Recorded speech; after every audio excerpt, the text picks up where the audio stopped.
YouTube, Facebook, WhatsApp কিংবা Twitter আপনি যেটাই খুলবেন না কেন সেইখানে কিন্তু আপনি বিনোদ লেখাটি পেয়ে যাবেন।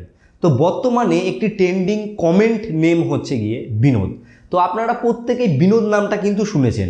এবার অনেকে আছেন এই বিনোদ ব্যাপারটা নিয়ে অজ্ঞাত যে এই বিনোদ ব্যাপারটা কি, আবার অনেকে আছেন বিনোদ সম্বন্ধে ব্যাপারটি মোটামুটি জানেন।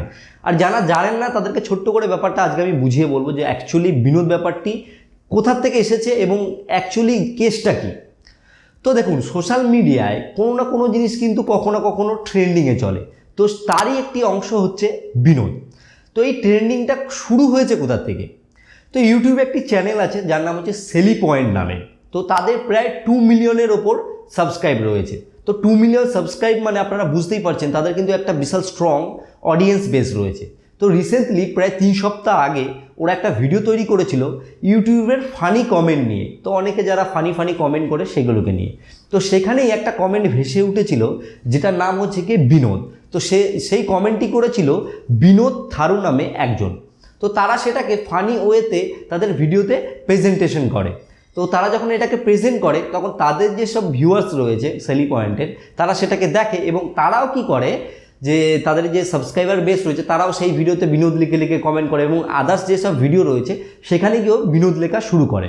তো অ্যাকচুয়ালি বিনোদ যে রয়েছে সে কি করতো, প্রত্যেক ইউটিউবারদের ভিডিও থেকে বিনোদ লিখতো এবং সে কোনো লাইভ স্ট্রিম হলে সেখানে গিয়ে বিনোদ লিখতো। সে সব জায়গায় তার নাম যেহেতু বিনোদ, সে বিনোদ লিখেই কমেন্ট করতো। তো সেখান থেকেই বিনোদের সৃষ্টি হয়েছে। এখন প্রত্যেক কথায় কথায় বিনোদ কথাটি উঠে আসছে। হোয়াটসঅ্যাপে কেউ মেসেজ করলে হ্যালোর জায়গায় বিনোদ লিখছে, হোয়াটসঅ্যাপের স্ট্যাটাসেও বিনোদ লিখে মানুষ মেসেজ করছে। অলরেডি আপনি যদি টুইটারে দেখেন, টুইটারেও কিন্তু বিনোদ লেখাটি ট্রেন্ড করছে। তাছাড়াও দেখবেন ইউটিউবে কী হতো, আগে যখন কোনো কেউ ভিডিও তৈরি করতো সেখানে বেশি কমেন্ট দেখা যেত সাব ফর সাব, আমাকে সাবস্ক্রাইব করলে আপনাকে সাবস্ক্রাইব করব। এখন আর এটা দেখতে পাবেন, এখন সব মানে যেই ভিডিও তৈরি করছে তার নিচেই লেখা চলে আসছে বিনোদ। তাছাড়া টেকনিক্যাল গুরুজি আমাদের যারা রয়েছেন সেও একটা ভিডিওতে বলেছে বিনোদ নিয়ে। তাছাড়া যত ইউটিউবার আছে ইউটিউব কমিউনিটিতে তারা কিন্তু এই বিনোদ বলাটা কিন্তু স্টার্ট করে দিয়েছে। তার মানে এই বিনোদ কথাটি বা বিনোদের নামটি এটা কিন্তু ট্রেন্ডিংয়ে চলছে। এবার ব্যাপার হচ্ছে আসল যে বিনোদ সে এত বিনোদ নামের মাঝখানে কিন্তু হারিয়ে গেছে। এটা কিন্তু একদম দুঃখেরই বিষয় বলতে পারেন। কেন হারিয়ে গেছে? যে বিনোদ থারু নামে যে চ্যানেলটি ছিল এরকম এখন হাজার হাজার চ্যানেল হয়ে গেছে।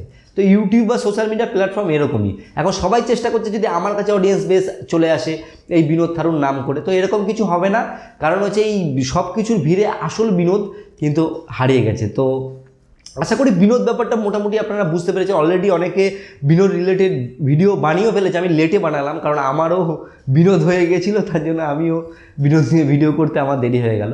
তো যাই হোক, মোটামুটি আপনারা আশা করছি ব্যাপারটা ছোট্ট করে আপনাদেরকে বোঝাতে পেরেছি। যদি ভালো লাগে অবশ্যই একটা লাইক করবেন। লাইক করলে কী হয়, এই ভিডিও করার উৎসাহগুলো আর কি বেড়ে যায়। আর আপনারাও কমেন্টে বিনোদ লিখবেন কিনা সেটা অবশ্যই দেখব। যাই হোক, ভালো থাকুন, সুস্থ থাকুন, এটাই চাইব। যাক।